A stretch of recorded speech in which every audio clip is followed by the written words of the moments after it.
Hi everyone, welcome to this week's edition of the CertiK Security Leaderboard Showcase. I'm your host, Aaron Leibowitz.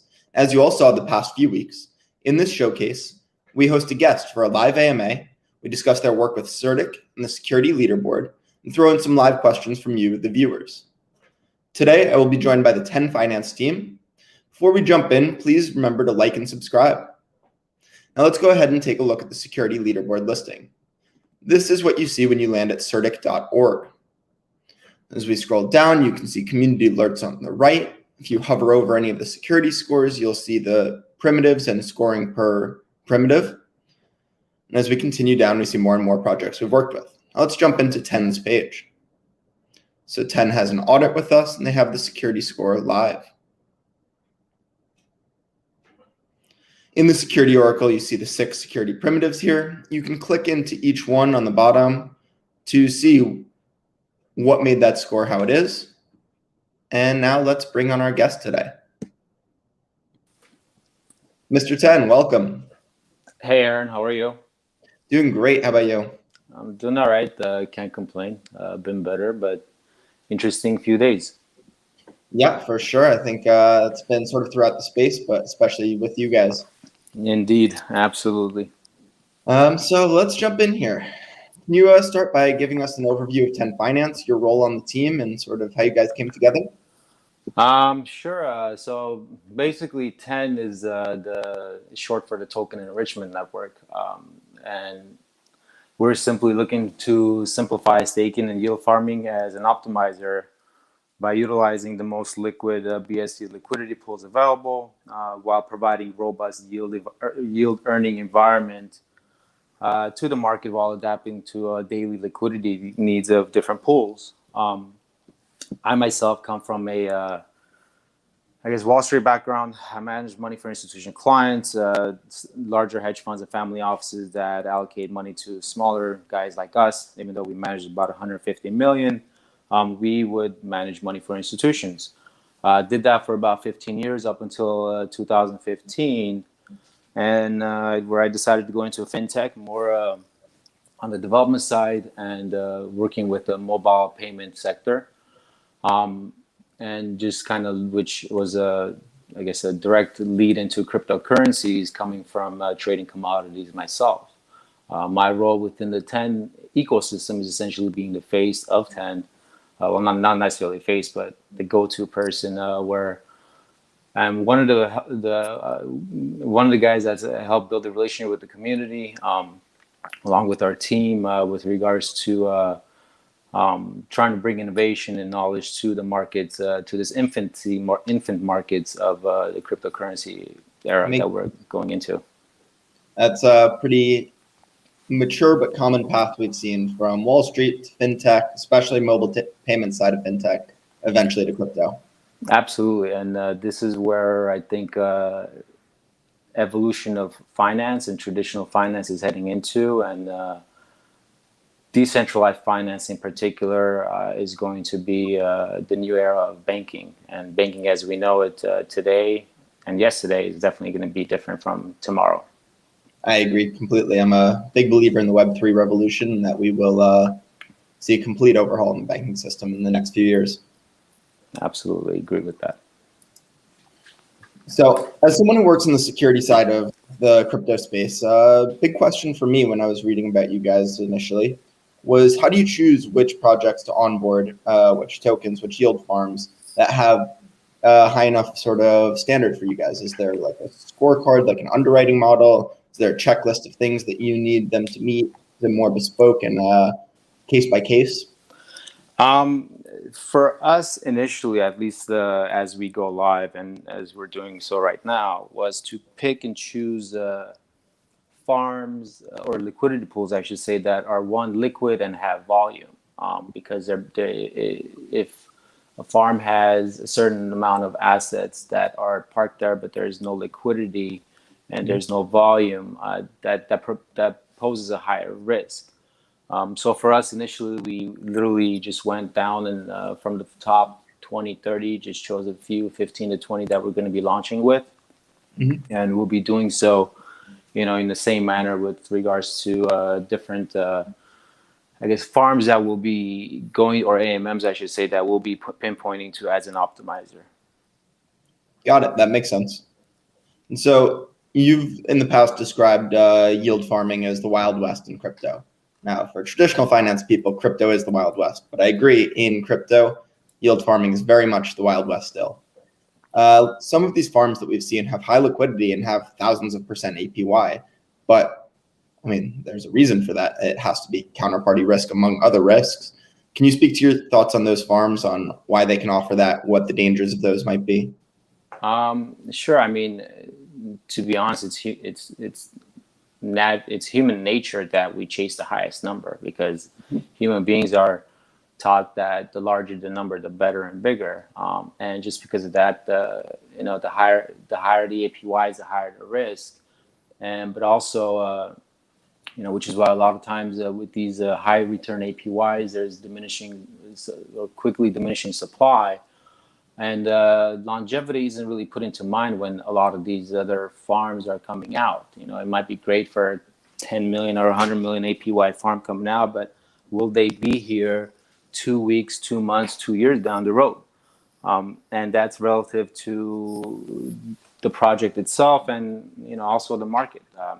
It's just that fear of missing out always sets in, especially when there is that we live in a age of instant gratification, and the higher the numbers, the better. And I think we're seeing that. And for me, it took a while to get used to this. When I was, our investors were looking for 8% per annum per year as a net return to them. So, when a pension fund is looking for 8%, and then you come into a field where it's hey, you can get 8% a day, or in an hour, it's quite different.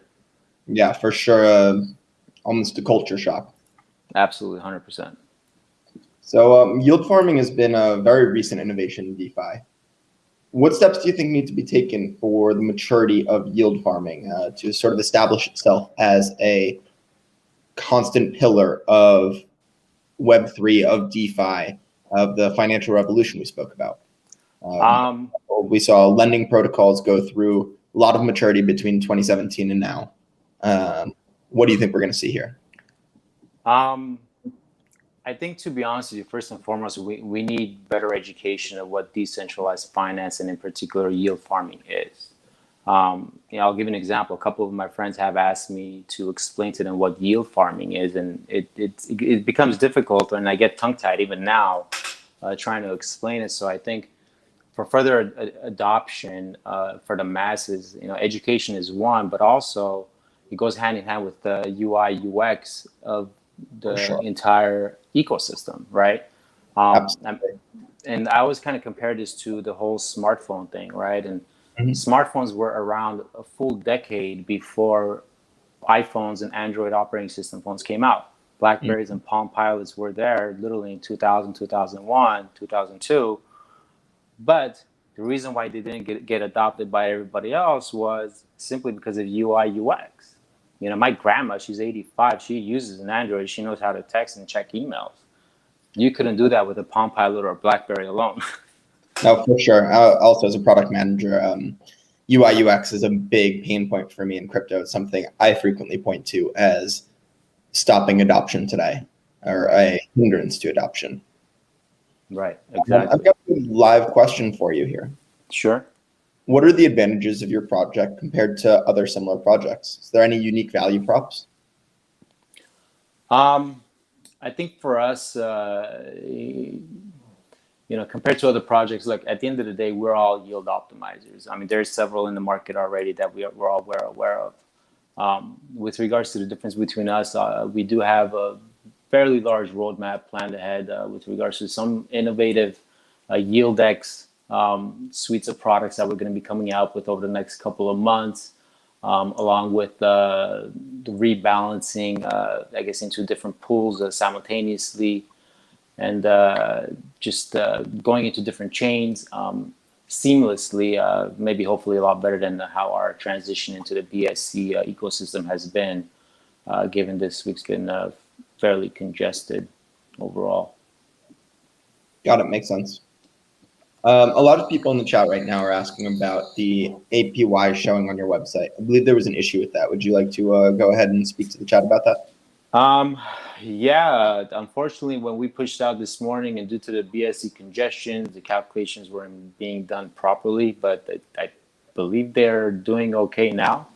As it is, it should be updated. I have not talked to my team, nor am I even looking at the screens. So you guys have my full attention, but it was simply I guess a calculation error on routing from the BSC scan, and it should be fixed now, from what I was told prior to getting onto this onto our show. Perfect. Glad to hear. So am I. Trust me. I'm sure.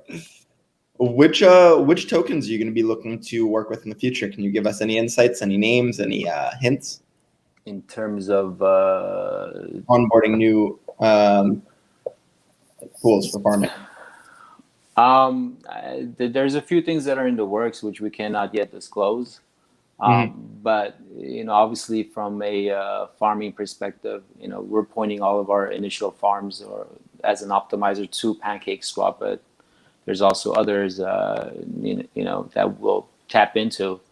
But I don't want to give out too much about that. But over the next couple of months, we'll have anywhere between probably 10 to 20, 30 different additional pools coming up, possibly way more on a, I guess, a semi-weekly basis. So we'll see about that. Perfect.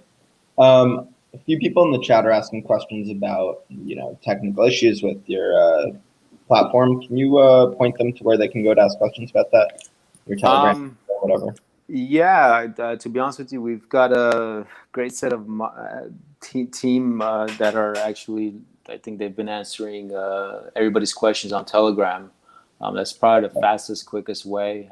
I think our Telegram link should be on our Twitter page. But that's where you can get questions answered right away. Perfect. Thank you. All right. People are asking about the marketing roadmap. Any big plans on the roadmap? I mean, I'll be honest with you. For myself, the best marketing tool we can have is the community itself. Because if the community is happy with the product, then it's natural that they are your, marketing. I guess your go-to marketing tool. I don't want to call it that, but in those aspects. But I know in today's day and age, everything is about memes, TikTok, and maybe I'm a little too old for that particular generation. But I also know that the younger generation is also going to be those that adopt this technology and this Web3 evolution of decentralized finance to the fullest, because 40, 50, 60-year-olds, we're kind of on the other end of the spectrum, where the 15, 20, 30-year-olds are the ones that are going to be fully, I guess, taking advantage of the borderless nature of finance that we're literally just stepping into. But we're working with several marketing agencies just to see what's the best thing. But for us, the most important thing literally is to take care of our community, make sure everybody's happy, and from there we'll see where we go. Great, excellent. Another good question for you here: are we going to get TenFi auto compounding pools? Are you going to make a swap? TenFi pools are auto compounding actually already. As far as a swap, I remember my dad always told me to be a master of one rather than a jack of all trades. And for us, we're starting off as a yield optimizer, and we want to make sure that we, I don't want to say the word perfected, but there's no such thing as perfect.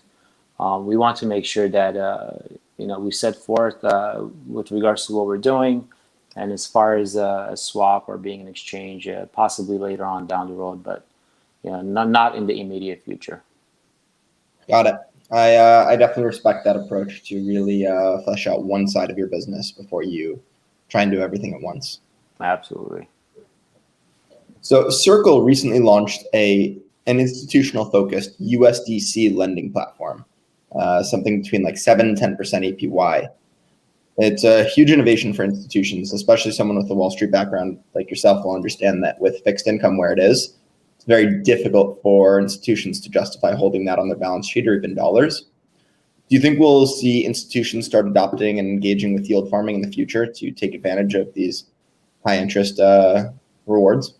I think so if they haven't already, and it also depends on what you define as institutional. Fair enough. It's natural that initially they'll go into the Silicon Valley VC-backed projects. That's 100% given, as we've seen in the past. And from there, I think what they'll do is they'll venture out into the wild, wild west of crypto, where they'll look for a higher risk blue chip type projects, whether that's projects like ourselves or others in the crypto space that are developed by not a Vitalik Buterin, but a good team that is not visible fully to the public yet. But with regards to the entire ecosystem as it is right now, I feel like it's going to take a little bit more time, which institutional, we need platforms that exude that institutional feel, which is what we'd like to implement with 10, but being open to everybody. Everything right now is meme based, and maybe that's just me, but we're on the complete opposite spectrum. We want to give people a professional feel, that knowing, hey, we're going to be here 5 years down the road. And I'll tell you, this last week has been a pretty interesting week for us, which kind of reminds me of the Facebook IPO. The first week they went IPO, they tanked. Their stock tanked. Nasdaq was having technology problems, which kind of, I'm not saying we're Facebook, but it just kind of reminds me of that time because I was trading through it. With the whole BSC congestion and our having issues, but For sure. But I think that's where we're headed. For sure, it'll be a 2-3 step process, but institutions are definitely going to be taking advantage of yield farming. You can bet your life on it. Excellent. I like that answer. I think that there was sort of a lot of good info there, and the analogy, while maybe a stretch, I see the resemblance. You can never think too small or too big. For sure. So on your roadmap, you guys are looking at getting listed on centralized exchanges. Do you believe that there will be centralized exchanges that allow yield farming from within their sort of walled centralized world that is a CEX? It's possible. It's a lot of users always ask, hey, when will you be listed on an exchange? And to be honest with you, being on an exchange is more of an aesthetic and a speculator kind of a thing. And coming from my background, I know that every asset there's users and speculator, and even for us or any other project, being listed on an exchange doesn't necessarily mean anything. But how do we get yield farming onto a centralized exchange? And I think initially, as we've seen, with Binance and some of the other ones, we'll have single token staking. That's going to be the first one. And now, how do we bring on yield farming onto a centralized exchange? Big challenge. I'm sorry. It's a big challenge to do that because centralized exchanges, of course, want to offer that UI UX advantage, the idea of resetting your password, not managing your private keys, being your custodian. Right. But merging that with being able to stake into these different yield farms or anything else is not only a technical challenge, but also a risk reward that they have to think about. Absolutely. And then, as a centralized exchange, they take full liability for anything that happens. So it's a little bit of a challenge. I think it's more logistical than anything else. And in due time, I think with technology these days, it's something that it will be overcome. Probably sooner than later, I'd say.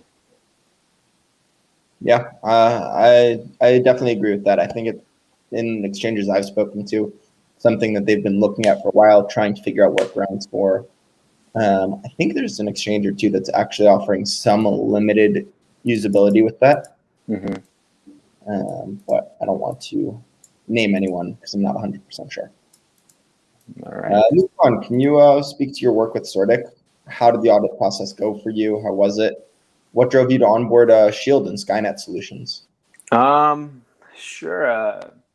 So certainly we were introduced to you guys by the guys at BSC News, and since then we've developed a good working relationship with everybody that we've worked with, Marco in particular, and we had our original contract audited with CertiK, which pointed out the first glitch that we were aware of, and we fully were transparent as to what had happened. Great, very timely. We were happy with everything that had happened.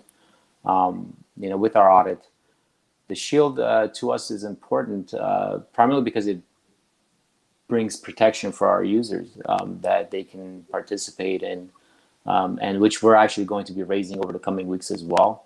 And the Skynet, just being honest with you, we were attracted to it initially because of the scoring system and the fancy number that you get, assigned to. But once you go beyond that, and you dig deeper, then you see what's the word I'm looking for? The methodology used and how they come to these certain scores, the risk, scoring that they do. So, I think it gives a good overall, breakdown of the ecosystem of a particular project. Whether or not we like the score, I mean, I like 100, but nobody, I don't think you guys aren't even at 100. So I'll have to let anyone at 100. Actually, I'll have to take a look back after this. Not even BNB is at 100. So. High bar to give you 100. There's too much room for even just minor errors bringing you a little down. 100% agree with that. For anyone who doesn't know, by the way, on CertiK.org, going to any of the projects with the Skynet activated, there's a wealth of data for you there. You can click into market and transactional data, click into the safety assessment and the scoring methodology. It's really excellent. Anyone here who's looking to do DYOR on projects we've worked with, definitely go ahead and check that out. You will be, I was even surprised when I first came on it, how much data we were able to provide. Yeah, and I think from when we initially contacted you guys to today, the number of projects that have onboarded, have been onboarded by you guys is tremendously, intensified and exploded. And as we speak, I think I'm supposed to get a second audit from you guys for our redeployed TenFi token. So I need to get in touch with you guys. V2? I'm sorry? Is that the V2? Yeah, the infamous V2 of TenFi. So yeah, there are quite a few questions in here around the V2. Do you want to touch on that for a minute? Sure. Why not? I can. Excellent. Go for it. Oh, do I get to pick the questions? I was gonna say, just give an overview of the differences between V1 and V2. Anything you want to talk about regarding that? No, I mean the V2 actually, we redeployed yesterday. We have a token swap link on our website. If you go to 10.finance, you'll be able to swap your old TenFi tokens, and as a inconvenience, we decided to give people a 10% bonus, and no pun intended on 10. I'm sure that was no, but it just kind of made sense. It was definitely unplanned for a transparent and honest mistake that had happened on our part, and we came back to CertiK, asked for an additional audit on our new token, which was redeployed, and here we are. So obviously we like to go with the quality of name and a firm when it comes to the work related to an audit, because security to us, and I've maintained this over the last 3 months that we've built this community for TenFi, that security first and foremost is important, along with our users and the community that we've built, and I think collectively we'll be able to take this to the next step together. Excellent. I do want to remind anyone in the chat, we only have a few minutes left before we wrap up. There is a nice reward today of $500 worth of TenFi. Check out the Twitter post. Make sure you're following the rules as we continue here and get those questions in before we finish up. So another question we got on the Twitter earlier. You planning to extend the project to anything outside of the BSC ecosystem?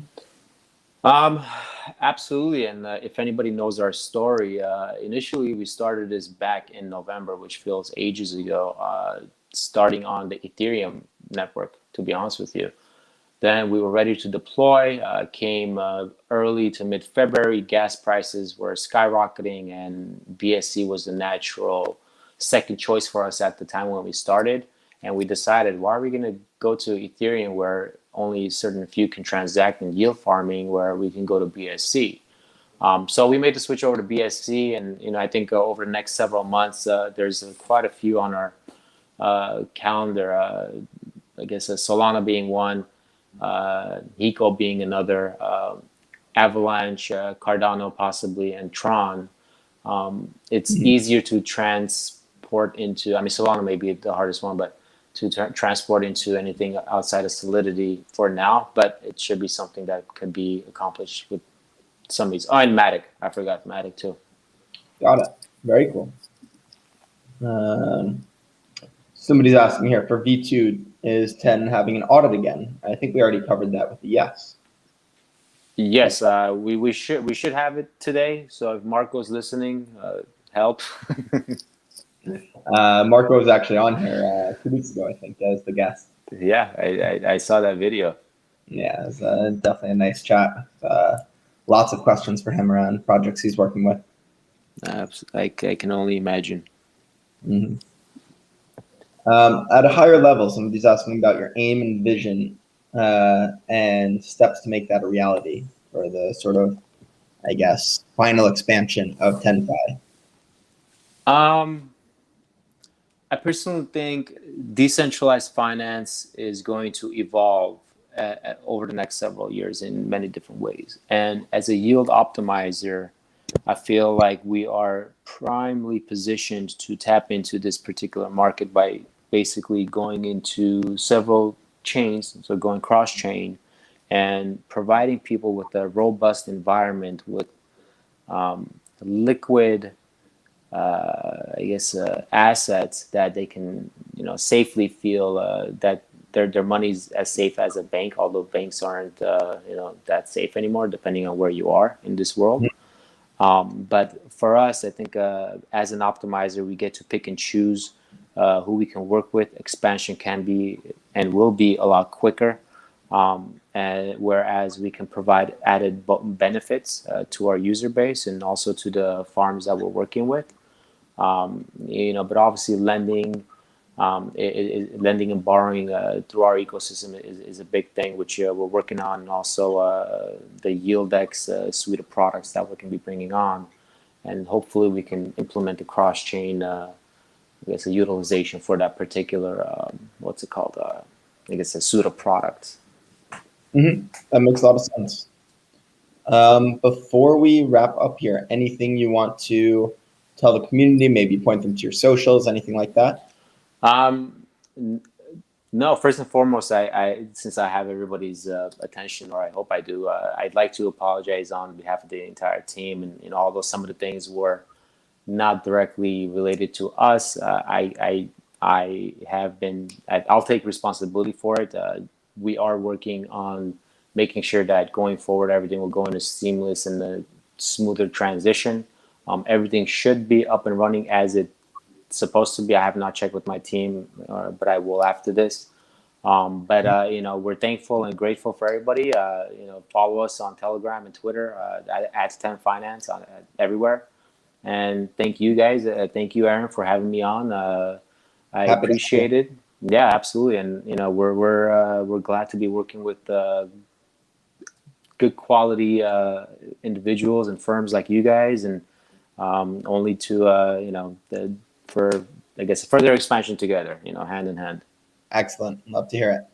Well, everyone here, please do remember to like, subscribe, follow us on Twitter, YouTube. We're streaming live on Theta now, so Check us out anywhere you want, and we'll catch you next week. Thanks for tuning in. Thank you, Aaron.